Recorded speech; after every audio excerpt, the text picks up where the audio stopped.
Assalamualaikum warahmatullahi wabarakatuh Sobat MIPA. Kembali lagi bersama channel Dias MIPA.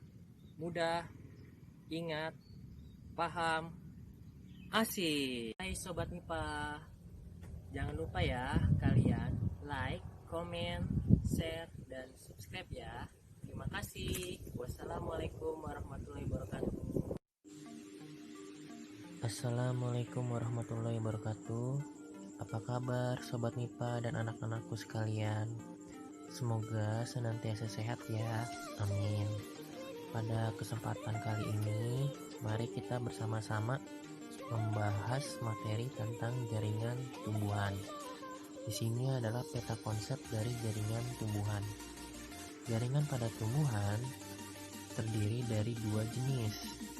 Yang pertama, jaringan meristem atau yang biasa kita sebut dengan jaringan muda.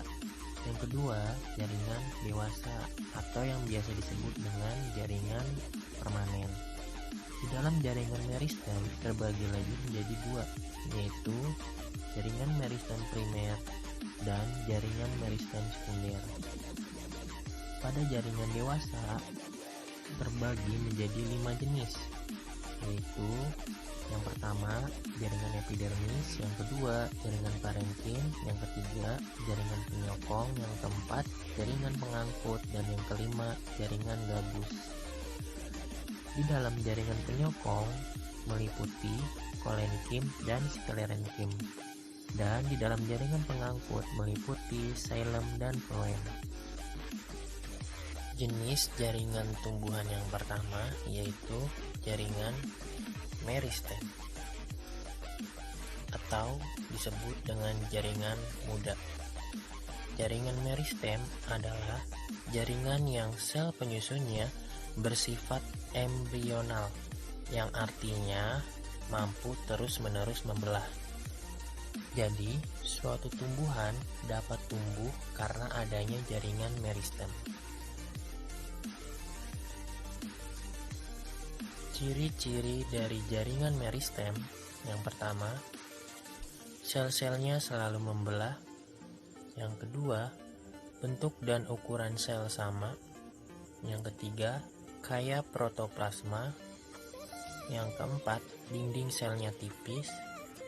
Yang kelima, isi sel tidak mengandung kristal dan cadangan makanan. Yang keenam, vakuola atau rongga selnya belum ada ataupun sangat kecil. Jaringan meristem. Jaringan meristem dibagi menjadi dua macam. Yang pertama, jaringan meristem primer. Yang kedua, jaringan meristem sekunder.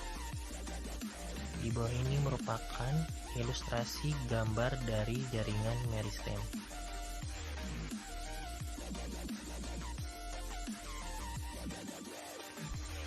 Yang pertama, jaringan meristem primer adalah jaringan meristem yang terdapat di bagian ujung batang dan ujung akar. Fungsinya adalah untuk melakukan proses pemanjangan.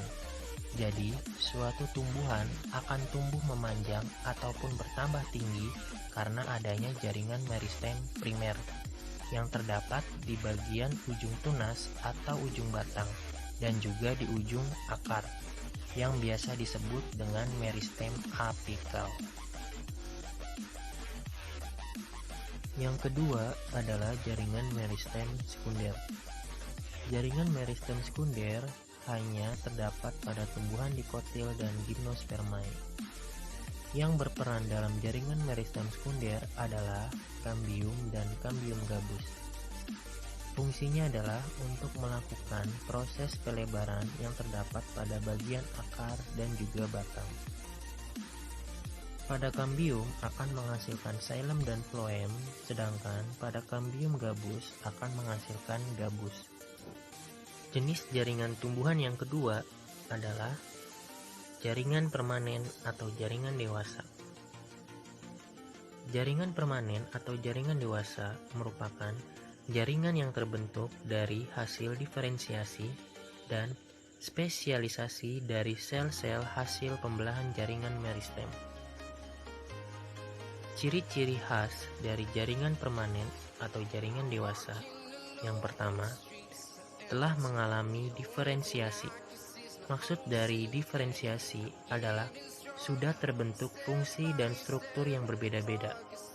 Yang kedua, pada umumnya tidak membelah lagi. Yang ketiga, bentuknya permanen, rongga selnya besar, dinding sel sudah mengalami penebalan. Berikut ini adalah ilustrasi gambar dari jaringan permanen.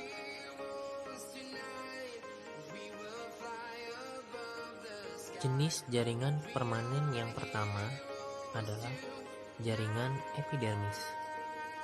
Jaringan epidermis yaitu jaringan yang menutupi permukaan tumbuhan dan melindungi jaringan yang ada di dalamnya.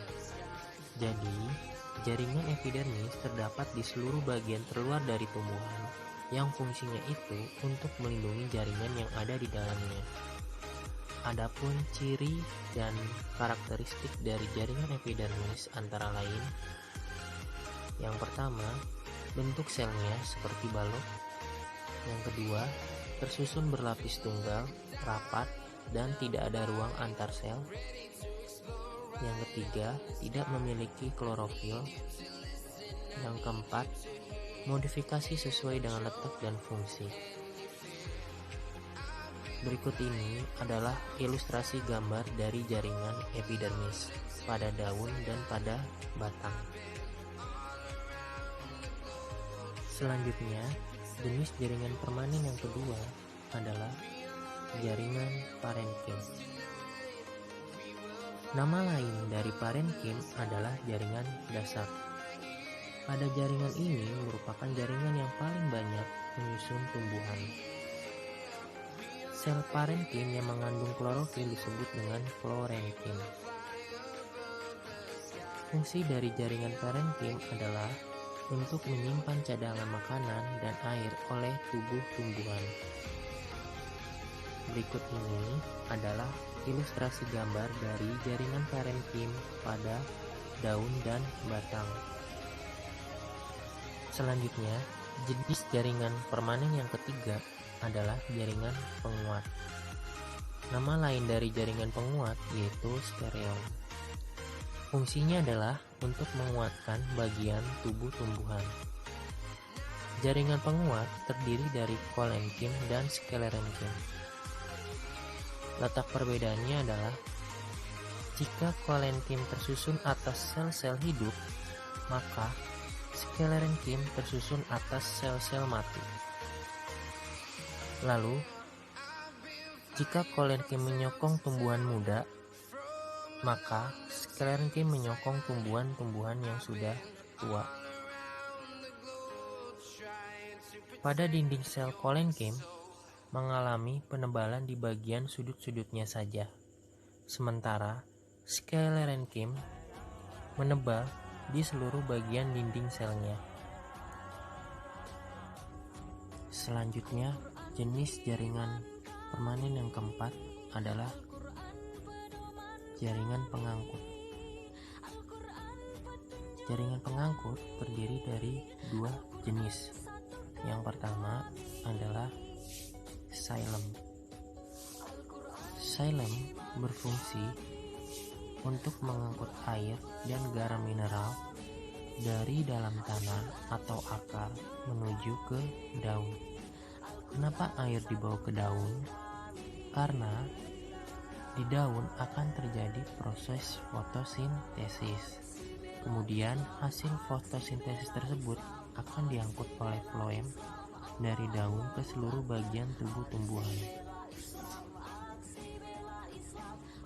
Susunan dari xylem yaitu tersusun atas trakeit, trakea, pembuluh xylem, parenkim kayu, dan sklerenkim kayu. Berikut ini adalah ilustrasi gambar dari xylem.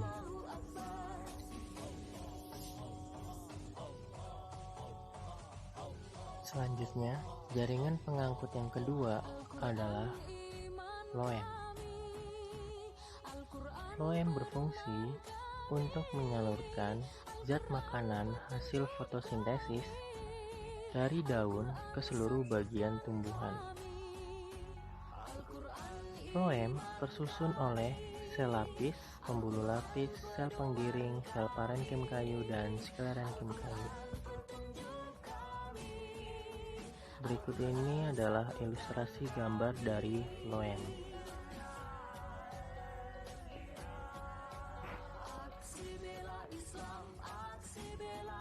Selanjutnya, jenis jaringan permanen yang terakhir atau yang kelima adalah jaringan gabus.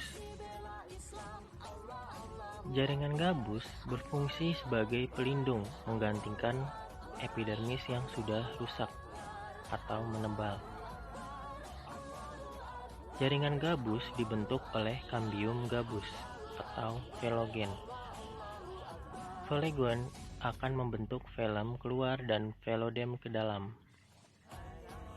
Berikut ini adalah ilustrasi dari jaringan gabus.